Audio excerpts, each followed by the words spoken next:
Yeah, I think first and foremost, I'm extremely grateful for this opportunity, for John Neese, Chris Harding, our entire ownership group, to continue to allow me the opportunity to be here is something I'm extremely grateful for. When we set out on this journey quite a few years ago, I had hoped that I continued to develop as a coach, as a person, and I certainly felt, that I have done that. When I look at what these players, my staff, have given me every single day, it is something I take pride in. And we have accomplished some special things in my time here, but we still have more to accomplish, right? And last year is fuel for me. It's fuel for our group.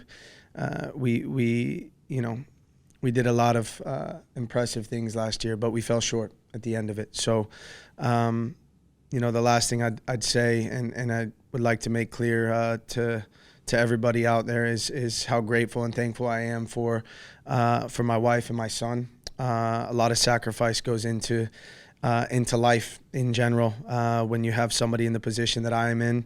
And without them, I'm certainly not standing here today with an extension. So, I'm extremely grateful of where we're at right now, but we have a lot of work to do, and I'm looking forward to continuing that process. When you retired as a player back in 18, maybe was it 18? Yeah. And decided to become an assistant coach, was this the plan, or do you feel like you're on an accelerated trajectory from what was reasonable to expect at that time? I think, when I retired, obviously the goal was to try to do everything I could to become the best coach that I could be. I was fortunate to come to a club like this. I'm fortunate to work with the people that I do every single day. And I think that helps in the process of development, obviously. I'm at a club that believes in development. I'm at a club that believes in promoting within. And our culture and our values are aligned. I work with James on a daily basis, and he helps from a guidance standpoint and pushing me, as I said, to be the best manager that I can be. So I'd be lying if I said in 2018, I felt that this is exactly where I would be, but I do believe I'm in the right place. When an extension happens, both parties have to want that, right? That's the reality. And I believe I'm in a place that I'm going to continue to grow with high expectations here, which I expect.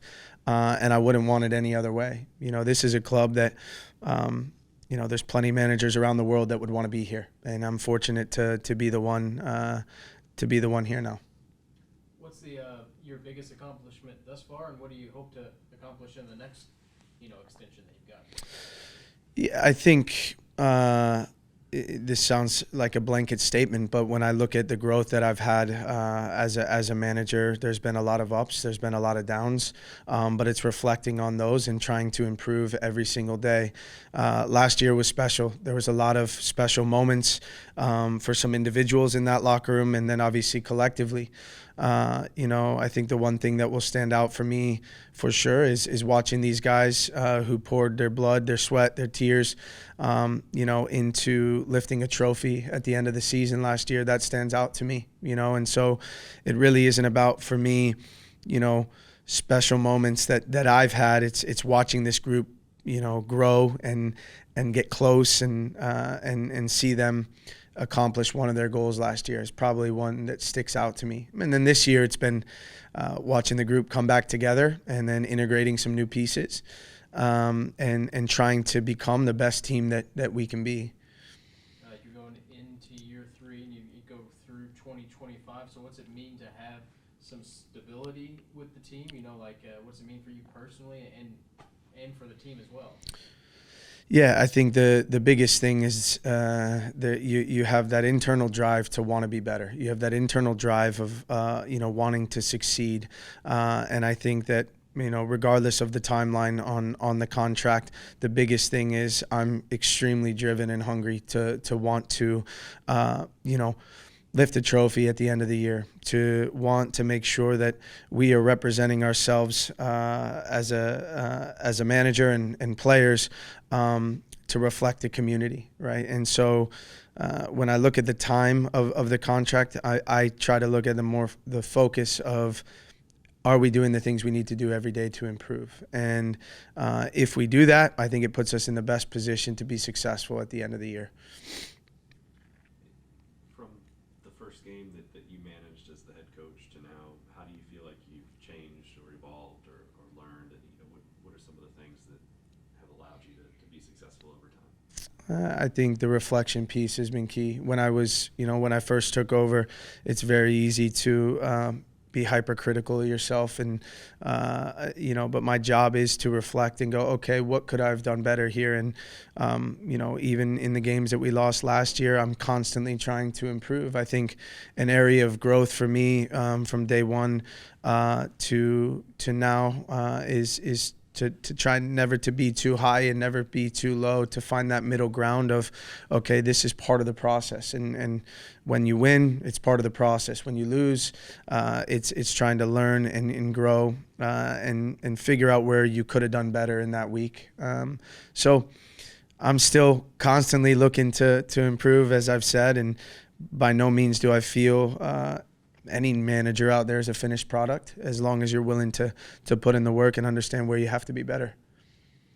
And just one kind of looking forward about this season, you played 6, 7, 8 preseason games. Where do you feel like the group is? You're a week and a couple of days out from the opener. Yeah, I think we're in a really good spot, really confident in what we're seeing over the last couple weeks. We made the decision to, schedule some really difficult preseason games, but I think we're so much better for it, and I wouldn't change that at all. I think the new players that have come in are integrating really, really well, and when you have the culture that we have here, you're put in a position every day where you have to want to win and you have to want to compete, and the players are putting their arm around you to make sure you feel welcome. So all in all, I'm really, really happy with where we're at. I'm excited to get to Pittsburgh this weekend, get our last preseason game out of the way, and get started. With the upcoming season, what's probably the biggest challenge you face, and what's the thing you're most excited about? Yeah, I think the biggest challenge is probably the start of the season with the amount of travel that we have. And in September, we're going to have to do something really similar with a lot of travel and a lot of games in a short period of time. But the other piece is obviously managing the injuries, right? At the end of the year, last year, we had a ton. And we've tried to do a good job of reflecting on that, where we can be better as a staff to make sure that we're as healthy as we can be all year. But injuries are going to come. That's the norm in this business. And despite the ones that we had last year, I felt we had a deep roster that, when their number was called upon, showed up and performed at a high level. And I think that's the making of a really good team. I feel we have that this year.